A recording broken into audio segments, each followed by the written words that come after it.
Are you bored and bland and in desperate need of a book, but you don't know where to start? Or if you're in a reading slump, well, guess what? I'm here, so Have no fear, your reading fairy godmother is here. Hello, everyone, and welcome back to the mess that is my channel. Today, I'm going to be helping people who are either in a reading slump or maybe just want to get into reading in general. To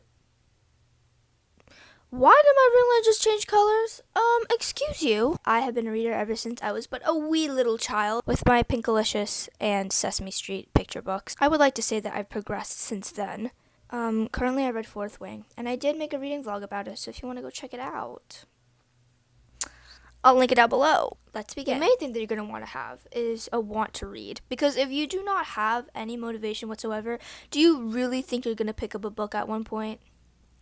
No, you probably clicked on this video because you are motivated, so that's a good thing. To all of the beginning readers, know your likes and dislikes. You can use things from your everyday life, sports that you play, the hobbies that you indulge in, and the movies that you enjoy. A lot of movies are adaptations of books. So if you, for example, liked Charlotte's Web as a movie, maybe you can pick up the book. Now you have an author to read and a genre to explore. Once you find likes and dislikes, you would want to search for books like that. I would say Google it, but I've had a hefty share of times when I Googled something up and got spoiled in the book, so pick your poison. To those in a reading slump and know what their likes and dislikes are, I would say pick up a book that not only has what you like, but also has something different in it, something to spice things up, and also is very fast paced. Because, short attention span, the cases are worse than ever. And to those who don't know what their dislikes are, do not be afraid to explore. If you read a book and you find an ick, that is a good thing.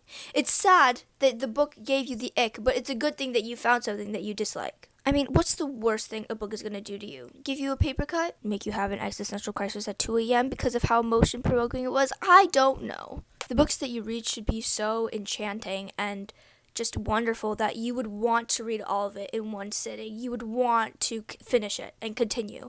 It's not a book that you should force yourself to read. That is not what you want. You want to read a book that you enjoy, not a book that you hate. That role is preserved for school. And the reading community on a lot of social media platforms always gives recommendations.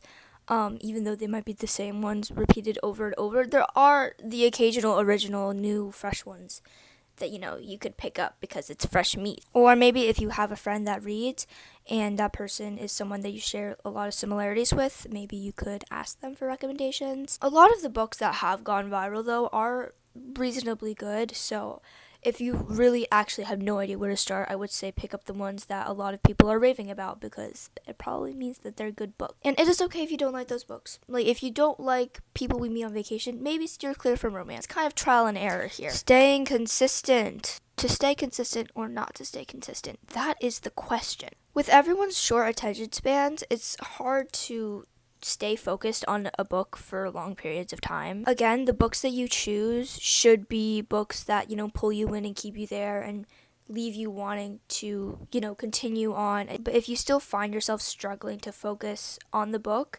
even though you like it, here are some tips. Number 1, your environment. If you are next to your friends who are playing video games on the couch while you're trying to read, chances are you're going to get distracted. So you're probably going to want to read alone, maybe in your room, maybe in another secluded area, or even the library. The library, the vibes are there. If you're kind of hesitant or slow in reading the book, watch a couple videos that hype it up.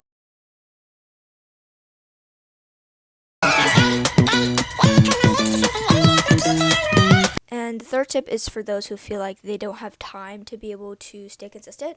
Audiobooks. Not only do the voices in the audiobook help you envision the characters better, it also leaves you room to multitask. Like, while you're cleaning, you could be listening to your audiobook and out of nowhere just be like, oh my gosh, that plot twist, what the heck? Or maybe when you're driving on the way to work, or while you're waiting in line, or I don't know, in the airport, waiting at your gate when you're eating. There is a plethora of situations, but audiobooks are pretty accessible. I mean, Audible, everyone's heard of Audible, right? As someone who has a never-ending, overflowing, extremely worrying TBR, This is something that motivates me. I put all of my TBR books on like a shelf in my bookshelf. This one doesn't count because it's only one, and I'm kind of in the process of moving back into my house. For those who don't know, my house is being renovated right now, so my family is renting out this place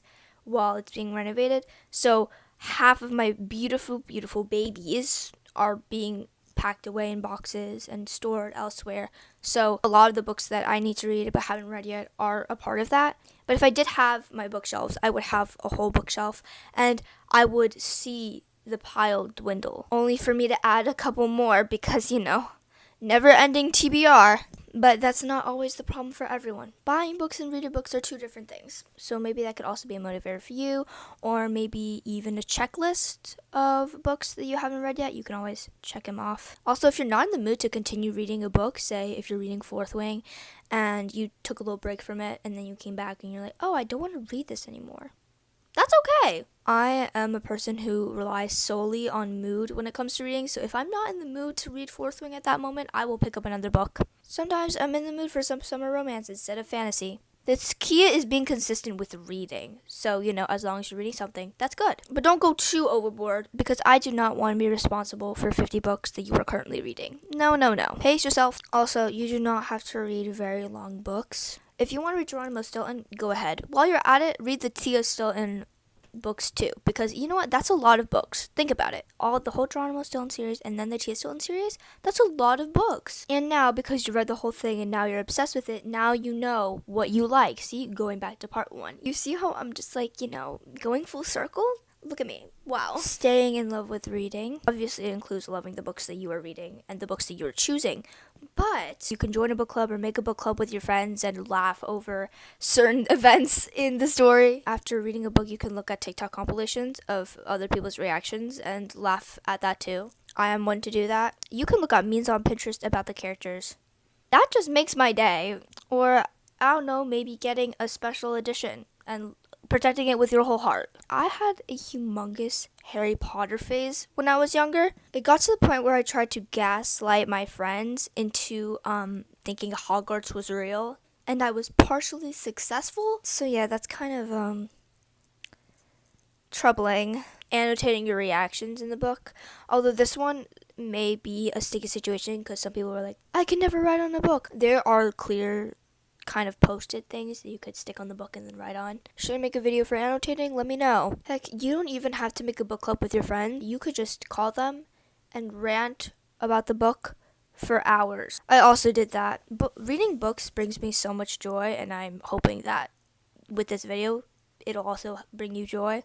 Marie Kondo, does it spark joy? Yes. A little too much. Hopefully, after watching this video, you may feel a little bit more motivated to pick up a book and read. If the comments are on, comment down below what other videos you would like to see from me, book content-wise. Don't forget to subscribe, because the ratio of subscribed to not subscribed is startling. Come on, we can do better than that. Let's even it out. And I'll see you in the next one. Bye!